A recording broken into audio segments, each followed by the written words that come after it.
Hi friends, good evening. Welcome to LTX classes. మనం last క్లాస్లో the advent of ఆరియన్స్ అనే topic start చేసుకోవడం జరిగింది. అండ్ దాంట్లో భాగంగా అసలు ఆరియన్స్ అంటే ఎవరు, వేదిక్ సివిలైజేషన్ అనేది ఎలా స్టార్ట్ అయింది, అండ్ దాంట్లో భాగంగా వేదిక్ లిటరేచర్ అంటే ఏమేమి ఇంక్లూడ్ అయి ఉంటాయి, అండ్ వేదిక్ లిటరేచర్లో మెయిన్ థింగ్ ఏంటి, 4 వేదాస్. సో అసలు ఆ 4 వేదాస్ ఏంటి, దాంట్లో ఉండే కంటెంట్ ఏంటి అనే టాపిక్స్ని మనం డిస్కస్ చేయడం జరిగింది. అండ్ దాని కంటిన్యూయేషన్ టాపిక్గా ఇవాళ ఏంటి అని అంటే వేదిక్ లిటరేచర్లో మిగతా ఇంకా ఏముంటాయి, ఓకే. అండ్ అవి కాకుండా వేదిక్ పీరియడ్లో ఉన్న సోషల్ లైఫ్ ఎలా ఉండింది, పొలిటికల్ లైఫ్ ఎలా ఉండింది, రిలీజియస్ లైఫ్ ఎలా ఉండింది, ఎకనామికల్ లైఫ్ ఆఫ్ ఆరియన్స్ లేదా వేదిక్ ఏజ్లో ఉన్న పీపుల్ లైఫ్ ఎలా ఉండింది అన్నది మనం ఈరోజు డిస్కస్ చేద్దాం, okay. So before going to start the session today, ఒక important announcement from LTX classes ఏంటంటే యూపీఎస్సీ ఇన్ఫినిటీ ప్రోగ్రామ్ కింద లైవ్ అండ్ రికార్డెడ్ క్లాసెస్ మీకు ఇవ్వడం జరుగుతుంది. కొత్త బ్యాచెస్ ఆల్రెడీ స్టార్ట్ అయ్యాయి. దాంట్లో భాగంగా GS prelims cum mains course, GS prelims and mains, and దాంతోపాటు ఎన్సీఆర్టీ ఫౌండేషన్, కరెంట్ అఫైర్స్, సీసాట్తో పాటు ప్రిలిమ్స్కి సంబంధించిన టెస్ట్ సిరీస్ ప్రోగ్రామ్ అండ్ మెయిన్స్కి సంబంధించి ఆన్సర్ రైటింగ్ ప్రోగ్రామ్, ఇవన్నీ కూడా యూపీఎస్సీ ఇన్ఫినిటీలో పార్ట్గా ఉంటాయి. అండ్ దీని ఎంటైర్ మాడ్యూల్కి ఫీ వచ్చేసి 65,000 రూపీస్. బట్ దీన్ని మీరు అట్ ఏ టైం పే చేయని అవసరం లేకుండా పర్ మంత్ 5,000 రూపీస్ లాగా మీరు పే చేసుకోవచ్చు. అండ్ ఈ కోర్స్ వచ్చేసి లైఫ్ టైం వ్యాలిడిటీ తోటి ఇవ్వడం జరుగుతుంది అనమాట, ఓకే. సో దీనికి సంబంధించి మీకు ఏదైనా డౌట్స్ ఉన్నట్టయితే ఇక్కడ ఇచ్చినటువంటి నెంబర్కి కాల్ చేయండి. అండ్ ఒకవేళ మీరు ఆఫ్లైన్లో యూపీఎస్సీకి ప్రిపేర్ అవ్వాలి అని అనుకుంటున్నట్టయితే మీరు వైజాగ్లో ఉన్న LTX బ్రాంచ్ని విజిట్ చేయొచ్చు. అక్కడ మొత్తం మనకి AC, air condition classrooms and digitalised classrooms ఉంటాయి. అండ్ దాంతోపాటు complete study material required for UPSC preparation మీకు ఇవ్వడం జరుగుతుంది with highly qualified mentors and faculty members. ఒకవేళ మీరు యూపీఎస్సీ ఆఫ్లైన్ ప్రిపేర్ అవ్వాలనుకున్నట్టయితే దెన్ వైజాగ్కి విజిట్ చేసి ఒక 1 వీక్ పాటు మీరు ఫ్రీ సెషన్స్ని వినొచ్చు క్లాసెస్ అన్నీ కూడా. అండ్ డైరెక్ట్గా మెంటార్స్ తోటి, ఫ్యాకల్టీ మెంబర్స్ తోటి ఇంటరాక్ట్ అయ్యి మీకు ఏదైనా డౌట్స్ ఉంటే క్లారిఫై చేసుకోవచ్చు. అండ్ పీర్ స్టూడెంట్స్ తోటి కూడా మీరు మాట్లాడి డిసైడ్ అవ్వచ్చు. సో దీనికి సంబంధించి మీరు ఒకవేళ వైజాగ్కి రావాలి అనుకుంటున్నట్టయితే MVP కాలనీ సెక్టర్ 8లో LTX క్లాసెస్ బ్రాంచ్ ఉంది. You can directly come over there. Or ఇంకేదైనా మీకు డౌట్స్ ఉన్నట్టయితే you can contact this number అనమాట, okay. So coming to the class, మనం అడ్వెంట్ ఆఫ్ ఆరియన్స్ అని చెప్పి ఆల్రెడీ స్టార్ట్ చేసి దాంట్లో మనం ఏం చెప్పుకున్నాము, ఇండస్ వ్యాలీ సివిలైజేషన్ యొక్క ఎండింగ్, అడ్వెంట్ ఆఫ్ ఆరియన్స్, ఇవి రెండు కోయిన్సైడ్ అయ్యాయి విత్ ఈచ్ అదర్ కదా. సో ఇక్కడ మనకి డిక్లైన్ ఆఫ్ ఇండస్ వ్యాలీ సివిలైజేషన్కి ఒక రీజన్గా అడ్వెంట్ ఆఫ్ ఆరియన్స్ అని చెప్తారు. లేదు, ఇండస్ వ్యాలీ ఎండ్ అవ్వడము ఇది కోయిన్సైడ్ అయ్యింది కాబట్టి అలా అంటారు అనే వాదన కూడా హిస్టారియన్స్ వినిపిస్తున్నారు అనమాట. వాట్ ఎవర్ ఇట్ ఈస్, అసలు ఈ ఆరియన్స్ అనేవాళ్ళు బేసికల్గా ఇండియన్సా అంటే కాదు. వీళ్ళు they migrated from central Asian reason అనమాట, ఓకే. సెంట్రల్ ఏషియా నుంచి వీళ్ళు మైగ్రేట్ అయ్యి ఇక్కడికి రావడం జరిగింది. సో అక్కడి నుంచి వచ్చిన వీళ్ళ ఒరిజినల్ హోమ్ ఏంటి అన్నవి మనం లాస్ట్ వీడియోలో ఆల్రెడీ డిస్కస్ చేశాము. అండ్ ట్రైబల్ కాన్ఫ్లిక్ట్స్ ఎలా జరిగాయి అని చెప్పి, అండ్ వీళ్ళ టైంలో ఇంపార్టెంట్ డెవలప్మెంట్ ఏంటి అని అంటే వేదిక్ లిటరేచర్ అనమాట. ఆ వేదిక్ లిటరేచర్లో మనకి వేద అంటే విత్ అంటే టు నో అని అర్థము. సో దాని నుంచి వచ్చిందే విత్ అనే దాని నుంచి వేదం అనే మాట పుట్టింది. అలాంటి వేదాలు మనకి 4 ఉన్నాయి, ఋగ్వేద, యజుర్వేద, సామ, అథర్వణ వేద. ఈ 4 వేదాస్ ఏంటి అండ్ ఆ వేదాస్లో ఉన్న కంటెంట్ ఏంటి అని కూడా మనము లాస్ట్ వీడియోలో డిస్కస్ చేయడం జరిగింది. అయితే ఇప్పుడు మనకి వేదిక్ లిటరేచర్ అంటే ఓన్లీ వేదాలు మాత్రమే కాదు. Besides the Vedas there are even more sacred works. ఇంకేమున్నాయి వేదిక్ లిటరేచర్లో భాగంగా అంటే బ్రాహ్మణాస్ ఉన్నాయి, ఉపనిషత్స్ ఉన్నాయి, అరణ్యకాస్ ఉన్నాయి, అండ్ రామాయణం, మహాభారతం లాంటి ఎపిక్స్ కూడా ఉన్నాయన్నమాట. సో ఇప్పుడు ఒక్కొక్క దాన్ని చూద్దాం. అసలు బ్రాహ్మణ అంటే ఏంటి, అరణ్యక, ఉపనిషత్స్ అంటే ఏంటి అనేది మనం డిస్కస్ చేద్దాం, okay. Very very important topic ఈ వేదిక్ లిటరేచర్ అనేది for prelims as well as for mains అనమాట, ఓకే. సో అసలు బ్రాహ్మణాస్ అంటే ఏంటి అంటే Brahmanas are like appendices to Vedas. అంటే వేదాలలో ఏముందో బ్రాహ్మణాస్లో అది సింప్లిఫైడ్గా అపెండిక్స్ లాంటిదన్నమాట, వేదాకి ఒక అడిషన్ లాంటిది. They are written in prose and they elaborately describe the various sacrifices and rituals along with the mystical meanings. అంటే మనకి వేదాల్లో ఏవైతే మెన్షన్ చేయబడ్డాయో అవి ప్రోజ్ రూపంలో ఇంకా ఎలాబరేట్గా రాయడం జరిగింది. And with different sacrifices and rituals అన్నిటితో పాటు మెన్షన్ చేయడం జరిగిందనమాట. ఈచ్ వేద హ్యాస్ సెవరల్ బ్రాహ్మణాస్, ఒక్కొక్క వేదానికి చాలా బ్రాహ్మణాస్ ఉంటాయి. And the 2 Brahmanas attached to the Rigveda. For example ఋగ్వేదాకు వచ్చేసి ఐత్రేయ బ్రాహ్మణ, కౌశితకి బ్రాహ్మణ, అట్లా యజుర్వేదాకు వచ్చేసరికి వేరే బ్రాహ్మణాస్ ఇట్లాంటివి ఉంటాయి. ఇలా ఒక్కొక్క వేదాకి మోర్ దాన్ 1 బ్రాహ్మణాస్ అనేవి ఉంటాయన్నమాట. అండ్ ఆరణ్యక అంటేనే ఏంటి అని అంటే ఫారెస్ట్ బుక్స్ అని. అరణ్యం అంటే ఫారెస్ట్ అంటాం కదా, ఆరణ్యకాస్ అంటే ఫారెస్ట్ బుక్స్ అని. సో ఇవి ఏం చెప్తాయి అని అంటే the deal with the rights, rituals and the sacrifices. ఏవైనా యజ్ఞాలు, యాగాలు, రిచువల్స్ అంటే పద్ధతులు, సాంప్రదాయాలు, వాటి గురించి డీల్ చేస్తుంది. And they also deal with symbolism and mysticism. And ఇది ఏంటి అని అంటే ఇది ఉపనిషత్తు యొక్క ట్రాన్సిషన్ అని చెప్పచ్చు. అండ్ ఇవి కర్మ మార్గానికి, జ్ఞాన మార్గానికి మధ్య ఒక బ్రిడ్జ్ లాంటివి అని చెప్పచ్చు. అంటే కర్మ మార్గం అంటే ఏంటి? Way of deeds. అంటే బ్రాహ్మణాస్ ఏం చెప్తాయో, బ్రాహ్మణాస్ వచ్చేసి కర్మ మార్గం గురించి చెప్తాయి. వేరాస్ ఉపనిషత్తులు వచ్చేసి జ్ఞాన మార్గం గురించి చెప్తాయి. ఈ కర్మ మార్గానికి, జ్ఞాన మార్గానికి అంటే పనులు ఎలా చేయాలి ఏంటి అనేది కర్మ మార్గం చెప్తుంది. అంటే ఉపనిషత్తులు కర్మ మార్గం వచ్చేసి బ్రాహ్మణాస్ చెప్తాయి. వెరాస్ ఉపనిషత్స్ వచ్చేసి వే ఆఫ్ నాలెడ్జ్ అంటే జ్ఞానం గురించి మాట్లాడేది, జ్ఞాన మార్గం గురించి చెప్పేది ఉపనిషత్తులు అయితే, కర్మ మార్గం గురించి చెప్పేది బ్రాహ్మణాస్.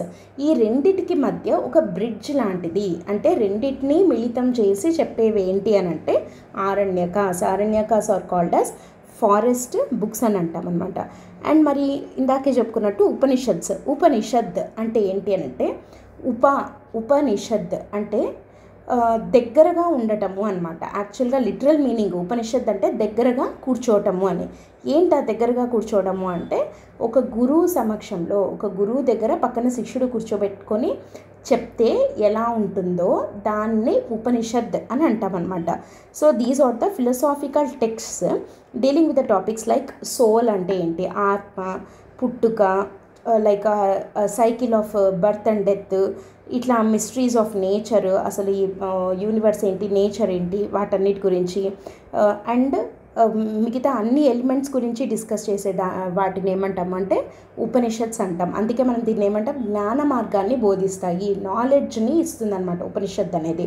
అంటే ఒక గురువు శిష్యుల్ని పక్కన కూర్చోబెట్టుకొని జ్ఞానాన్ని బోధిస్తే ఎలాంటి నాలెడ్జ్ వస్తుందో అలాంటి నాలెడ్జ్ ఉపనిషత్స్ ద్వారా వస్తుందన్నమాట. ఓకే, అలాంటి ఉపనిషత్తులకి తర్వాత కర్మ మార్గాన్ని చూపే బ్రాహ్మణాస్కి మధ్యలో ఉండేవే ఆరణ్యకాస్ అంటే. And the language of the Upanishads was classical Sanskrit. Okay, and not the Vedic Sanskrit. మనకు వేదాల్లో ఉండే సాంస్క్రిట్ వేరు, ఉపనిషత్స్లో ఉండే సాంస్క్రిట్ వేరనమాట. సో ఇదేంటి, ఉపనిషత్తులు టోటల్గా ఏం చెప్తాయి అని అంటే సెల్ఫ్ కంట్రోల్, మన మీద మనం ఎలా పట్టు సాధించుకోవాలి, దాని ద్వారా మనము జ్ఞానాన్ని లేదా సాల్వేషన్ని ఎలా అటైన్ చేయగలుగుతాము అనేది ఉపనిషత్స్ చెప్తాయన్నమాట. And epics like Ramayana and Mahabharata ఇవేంటి అని అంటే they narrate the deeds and adventures of heroic or legendary figures. ఇప్పుడు రామాయణం మొత్తం it revolves around the character lord Rama. ఆయన హీరోయిక్ డీడ్స్ గురించి, ఆయన ధర్మం కోసము ఎలా నిలబడ్డాడు అనేది, సత్యవాక్ పరిపాలన ఎలా చేశాడు, తండ్రి మాట ఎలా జవదాటకుండా ఉన్నాడు. సో ఇట్లాంటి విషయాలు ఏవైతే ఉన్నాయో అంటే ఒక ఐడియల్ పర్సన్, ఒక ఐడియల్ హ్యూమన్ బీయింగ్ ఎలా బ్రతకాలి అన్నది రాముడు అనే ఒక క్యారెక్టర్ ద్వారా, అండ్ తర్వాత ఒక ఫాదర్ ఎలా ఉండాలి, మదర్ ఎలా ఉండాలి, అండ్ ఒక వైఫ్ ఎలా ఉండాలి, ఒక ఐడియల్ వైఫ్ ఎలా ఉండాలి, వాట్ ఎవర్ యూ టేక్, రామాయణంలో ఉన్న ప్రతి ఒక్క క్యారెక్టర్ ఐడియల్గా ఉంటుంది. Even it comes to villain, మనకి రావణాసురుడిని చూసినా ఒక ఐడియల్ విలన్ ఎలా ఉంటాడో అలాగే ఉంటాడు. సో ఆ ఐడియల్ క్యారెక్టర్స్ అన్నిటినీ పెట్టి ఒక స్టోరీ అని అనకూడదు, బికాజ్ ఇట్ హ్యాపెండ్ అని అంటారు కాబట్టి ఇతిహాసము అని అంటారు దాన్ని. సో అది రామాయణం అయితే అంటే వాళ్ళు పర్ఫామ్ చేసిన డీడ్స్, వాళ్ళు పర్ఫామ్ చేసిన అడ్వెంచర్స్ అన్నిటినీ రామాయణం అన్న రూపంలో తీసుకొని వచ్చి మనకి ఒక ఎపిక్గా అందించారు. సో దట్ వాటిని చూసి మనం వాళ్ళని ఐడియల్గా తీసుకొని మనం అలాగే ఉండాలి అని. When it comes to Mahabharata, శ్రీకృష్ణుడి లీలలు అవన్నీ మనము చూడొచ్చు. So the author of epics and Ramayana was Valmiki and Vedavyasa respectively. ఇది మనకు తెలిసిందే. రామాయణం రాసిండేది ఎవరు అంటే Valmiki Maharshi and Mahabharata was written by Vedavyasa. So ఇట్లా ఎపిక్స్ ఈ బ్రాహ్మణాస్ కానీ ఆరణ్యకాస్ కానీ ఉపనిషత్స్ కానీ ఎపిక్స్ కానీ along with Vedas they are part of Vedic literature. So ఇవన్నీ కలిపితే వేదిక్ లిటరేచర్ అని మనం అంటున్నాం అనమాట. అండ్ ఉపనిషత్స్లో మనకి ఎగ్జామ్ పాయింట్ ఆఫ్ వ్యూలో క్వశ్చన్స్ అడిగినవి ఇంపార్టెంట్ ఉపనిషత్స్ వేటి మీద అడిగారు అంటే ఐత్రేయ ఉపనిషత్ మీద అడిగారు. Aitareya Upanishad talks about the creation of ఆత్మ, soul and consciousness. So soul గురించి కాన్షియస్నెస్ గురించి చెప్పే ఉపనిషత్ ఏది అంటే ఐత్రేయ ఉపనిషత్. అండ్ ఇంకోటి Chandogya Upanishad. It deals with the rhythm and the chanting of mantras. అంటే ఒక మంత్రం ఉంటుంది, ఒక మంత్రం ఎక్కడ స్ట్రెస్ చేయాలి, ఎక్కడ దాని స్పీడ్ లేదా దాని వాల్యూమ్ పెంచి చదవాలి. సపోజ్ ఫర్ ఎగ్జాంపుల్ గాయత్రి మంత్రం అని అంటాం. గాయత్రి మంత్రం అంటే ఓం భూర్భువః స్వః తత్సవితుర్వరేణ్యం అంటాం కదా. సో ఆ మంత్రం suppose for example that Mantra how we need to recite it, అంటే ఎక్కడ స్ట్రెస్ చేయాలి, ఎక్కడ ఆపాలి, ఎక్కడ పొడిగించాలి, ఇట్లా ఉంటాయి కదా. Like how it deals with the rhythm and the chanting of mantras all will be dealt in Chandogya Upanishad అనమాట. నెక్స్ట్ కథోపనిషత్. కథోపనిషత్ అనేది very very important in exam point of view because ఇది చాలాసార్లు అడిగారు కథోపనిషత్ మీద క్వశ్చన్ ప్రిలిమ్స్లో. కథోపనిషత్ అంటే ఏంటి అంటే నచికేతుడు అనే ఒక క్యారెక్టర్కి యముడు ఉన్నాడు కదా, యముడికి నచికేతుడికి మధ్య జరిగినటువంటి కాన్వర్జేషన్ని కథోపనిషత్ అనే అంటారు. And their conversation evolves into discussion of man, atma, knowledge, moksha. అంటే వాళ్ళిద్దరూ మాట్లాడుకుంటున్నట్టుగా అసలు మనిషి, అతని పుట్టుకేంటి, ఆత్మ అంటే ఏంటి, తర్వాత జ్ఞానం అంటే ఏంటి, మోక్షం అంటే ఏంటి అన్నది నచికేతుడికి యముడికి మధ్య జరిగే ఒక కాన్వర్జేషన్ లాగా మనకు అందించడం జరిగింది ఇన్ కథోపనిషత్ అనమాట. Okay. And next one is Brihadaranyaka Upanishad. It talks about the transmigration of the ఆత్మ and passages on metaphysics and ethics. మనకి ఇప్పుడు మనం చదువుతున్న మెటాఫిజిక్స్ కానీ ఎథిక్స్ ఇట్లాంటివంతా కూడా మనకి ఎప్పుడో ఉపనిషత్స్లోనే చెప్పడం జరిగిందనమాట. వాటిని మనం కరెక్ట్గా ప్రాపర్గా డీకోడ్ చేయగలిగితే మనకి ఇంకా తెలియని విషయాలు, తెలియని టెక్నాలజీస్ కూడా మనకి చాలా తెలుస్తాయి అన్నమాట దాంట్లో. సో ట్రాన్స్మైగ్రేషన్ ఆఫ్ ఆత్మ అంటే ఒక మనిషి చనిపోయిన తర్వాత అతనిలో నుండి ఆ సోల్ ఏదైతే ఉందో ఆత్మ, Hinduism what it believes in, ఒక మనిషి చనిపోయిన తర్వాత అంటే అతని బాడీకి మరణం ఉంటుంది కానీ ఆత్మకి కాదు అని చెప్పి నమ్ముతారు, రైట్. సో అంటే ఇప్పుడు లైక్ ఫర్ ఎగ్జాంపుల్ ఒక షర్ట్ వేసుకొని ఉన్న ఒక వ్యక్తి ఆ షర్ట్ చినిగిపోతే, పాడైపోతే ఆ షర్ట్ వదిలేసి వేరే షర్ట్ ఎలా అయితే వేసుకుంటారో అలాగే ఒక మనిషి ఆ శరీరం పాడైపోయింది కాబట్టి ఆ శరీరాన్ని వదిలేసి ఆత్మ it transmigrates into some another body, ఇంకొక బాడీని చూస్ చేసుకొని అందులోకి ఈ సోల్ అనేది వెళ్తుంది అని చెప్పి హిందూయిజం బిలీవ్ చేస్తుంది. సో ఆ ట్రాన్స్మైగ్రేషన్ ఆఫ్ ఆత్మ, సోల్ గురించి చెప్పే ఉపనిషత్ ఏది అని అంటే Brihadaranyaka Upanishad. And next Manduka Upanishad. It is very very very important because it contains the mantra సత్యమేవ జగతే, ద ట్రూత్ అలోన్ ట్రయంఫ్స్. అంటే ఎప్పటికైనా గెలిచేది సత్యం మాత్రమే, నిజమే గెలుస్తుంది, సత్యమే గెలుస్తుంది అనేది మన నేషనల్ ఎంబ్లమ్ కింద ఉంటుంది కదా. మనకి 4 సింహాలు ఉంటాయి కదా. సో దాని కింద మనకి ఎంబ్లంలో ఏం రాసి ఉంటుంది, సత్యమేవ జయతే అని రాసి ఉంటుంది, ద ట్రూత్ అలోన్ ట్రయంఫ్స్ అని. That was taken from Mundakopanishad లేదా మండూకోపనిషత్ అని అంటాము. దాని నుండి మనం దాన్ని తీసుకోవడం జరిగిందనమాట. సో ఇట్లా ఉపనిషత్స్ అండ్ ఒక్కొక్క ఉపనిషత్ అంటే ప్రతి ఒక్కటి మనం చదవలేం కాబట్టి ఇంపార్టెంట్వి ఎగ్జామ్లో అడుగుతున్నవి రిపీటెడ్గా ఏవి అంటే ముండకోపనిషత్, బృహదారణ్యక, కథ, ఛందోగ్య అండ్ ఐత్రేయ ఉపనిషత్. సో ఇవి ఇంపార్టెంట్ ఉపనిషత్స్ అనమాట. ఓవరాల్గా వేదిక్ లిటరేచర్ అంటే 4 వేదాలతో పాటు బ్రాహ్మణాస్, ఆరణ్యకాస్, ఉపనిషత్స్, ఎపిక్స్ అనేవి మనం డిస్కస్ చేయడం జరిగింది, ఒక్కొక్క దాంట్లో ఏమేమి ఉంటాయి అని చెప్పి. Okay. So next let us discuss the life of Vedic people. ఇప్పుడు ఆ స్పిరిట్ ఆఫ్ వేదిక్ ఏజ్ మనకి తెలియాలి అని అంటే how can we know about the conditions of Vedic age, లేదా ఎట్లా డిస్కస్ చేయొచ్చు మనము. వేదిక్ ఏజ్లో కండిషన్స్ గురించి రాయండి అని ఒక క్వశ్చన్ ఇస్తే మనం ఆన్సర్లో పెట్టాల్సిన సబ్ హెడ్డింగ్స్ ఏమేమి ఉంటాయి అంటే we can describe their social life, వాళ్ళ అంటే సొసైటీ ఎట్లా ఉన్నింది, సోషల్ కండిషన్స్ ఎలా ఉన్నాయి. సోషల్ కండిషన్స్ అన్నప్పుడు మనం ఏమేమి చూస్తాము, విమెన్ యొక్క పొజిషన్ ఎలా ఉన్నింది అట్లాంటివి డిస్కస్ చేస్తాం, రైట్. లేదా క్యాస్ట్ సిస్టమ్ గురించి, ఇవంతా సోషల్ లైఫ్ కిందకి వస్తాయి. నెక్స్ట్ రిలీజియస్ లైఫ్ ఎలా ఉన్నింది. నెక్స్ట్ పొలిటికల్ లైఫ్ ఎలా ఉన్నింది, డూ దే హ్యావ్ పాలిటీ, అంటే ఒక ఆర్గనైజ్డ్ పాలిటీ ఉన్నిందా ఇప్పట్లాగే, గవర్నెన్స్ ఎలా జరిగేది, అట్లా పొలిటికల్ లైఫ్ గురించి మనం డిస్కస్ చేస్తాం. And what about their economy, వాళ్ళకి అసలు ఎకానమీ ఎట్లా ఉండింది, అంటే వాళ్ళ మెయిన్ ఆక్యుపేషన్ ఏంటి, వాళ్ళకి సోర్స్ ఆఫ్ ఇన్కమ్ ఏంటి, వాళ్ళు ఎలా బ్రతికేవాళ్ళు, వాళ్ళ లైవ్లీహుడ్ ఏంటి, ఇదంతా కూడా మనకి ఎకనామికల్ లైఫ్ ద్వారా తెలుస్తుంది అనమాట. సో వాళ్ళ social, political, economic and religious life గురించి మనము ఇక్కడ డిస్కస్ చేద్దాం. Okay, so first coming to the political life of the Vedic period. Political దగ్గరికి వచ్చేసరికి ఇక్కడ మనకి అర్లీ వేదిక్ పీరియడ్లో ఒకలాగా, లేటర్ వేదిక్ పీరియడ్లో ఒకలాగా ఉంటుందన్నమాట. అర్లీ వేదిక్ సొసైటీ అనేది it was largely egalitarian and governed by tribal values and norms.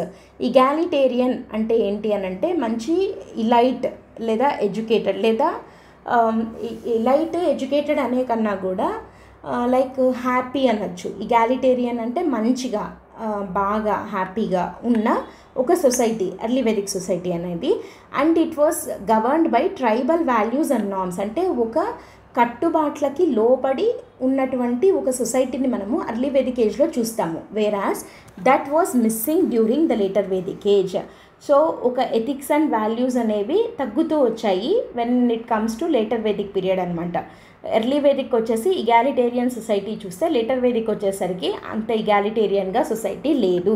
అందుకే we have divided that particular period into early Vedic and later Vedic అని. ఇట్లాంటి డిఫరెన్సెస్ ఉన్నాయి కాబట్టి.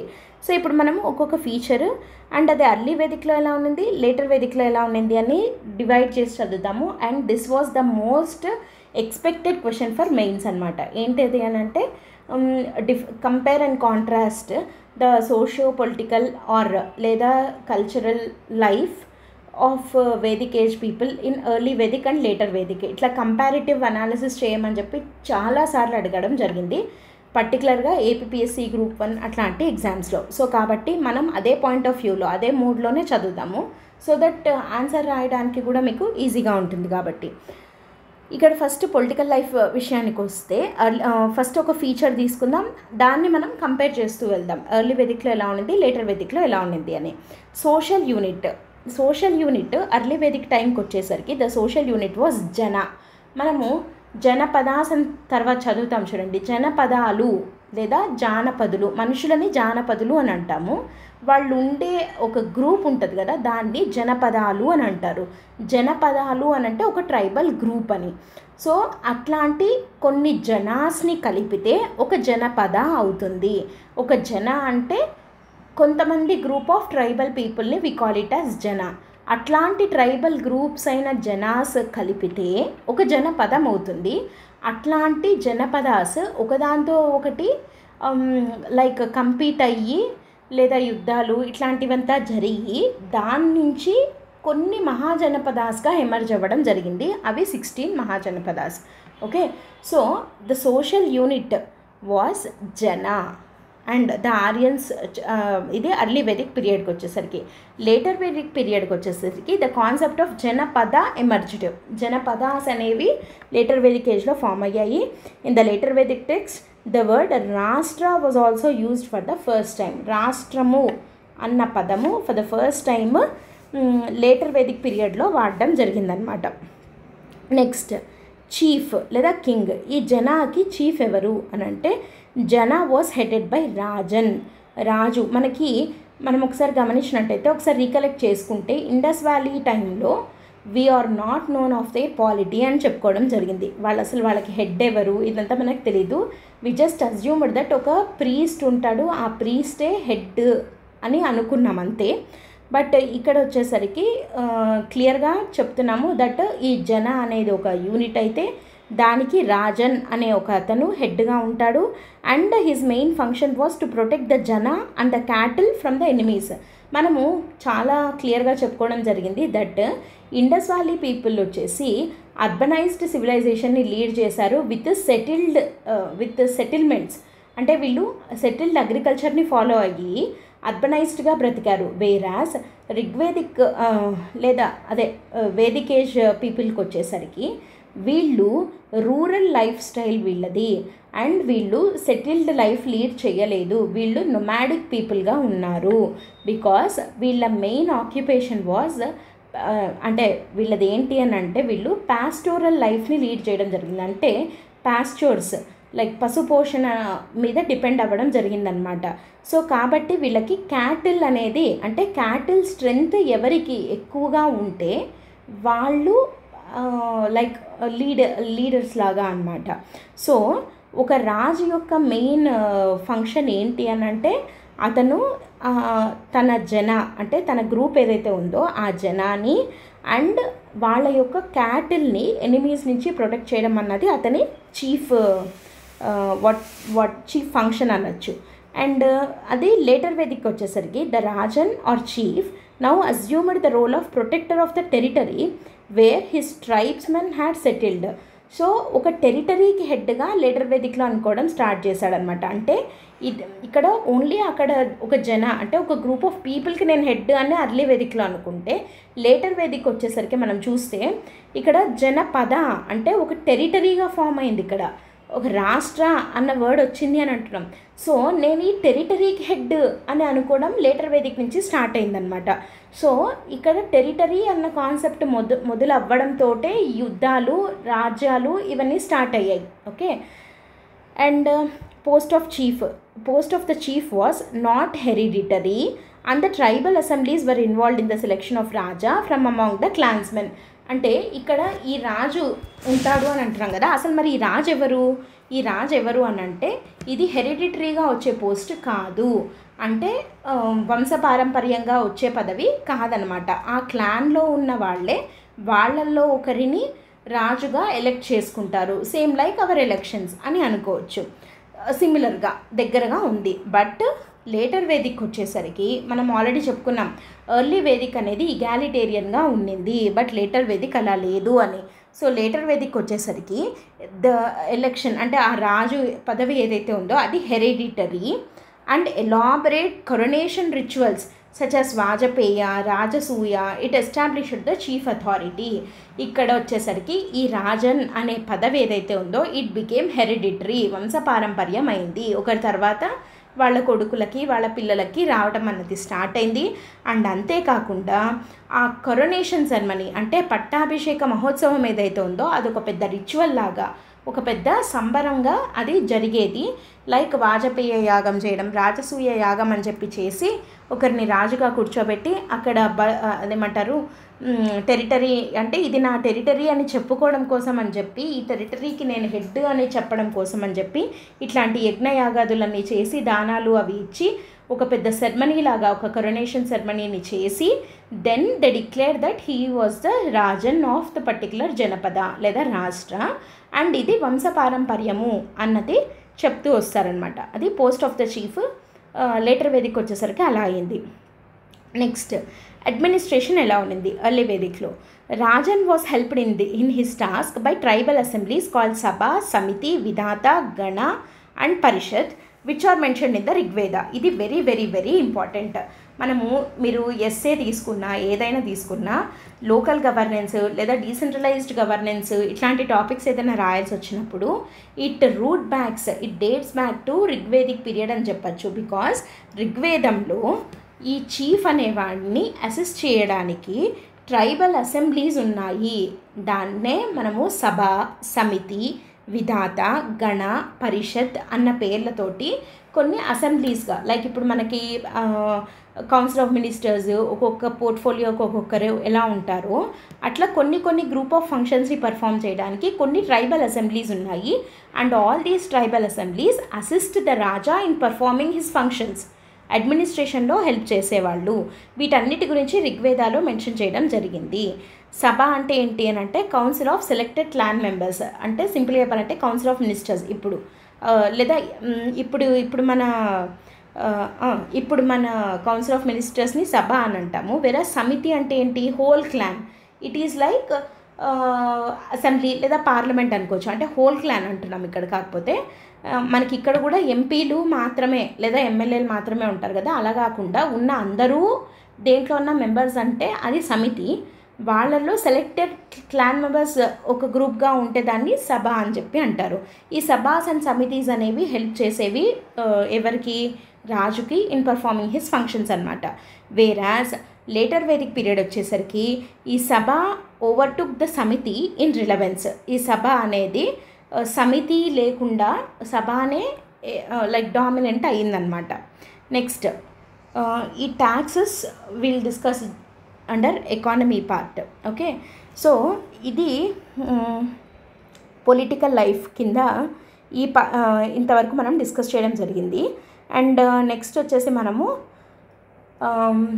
ఎకనామిక్ లైఫ్, తర్వాత religious life and social life, వీటన్నిటి గురించి next వీడియోలో discuss చేద్దాం. Okay, so before going to end the session, ఒకసారి యూపీఎస్సీ ఇన్ఫినిటీ కోర్స్కి మీరు సబ్స్క్రైబ్ చేసుకోవాలి అనుకుంటున్నట్టయితే మీకు ఏ డౌట్స్ ఉన్నా కూడా you can contact this number, or else you can download the app LTX Classes, or you can go through the website ltxclasses.com for more courses we are offering. Okay, so that's it for today. Thanks for listening. All the best. Bye.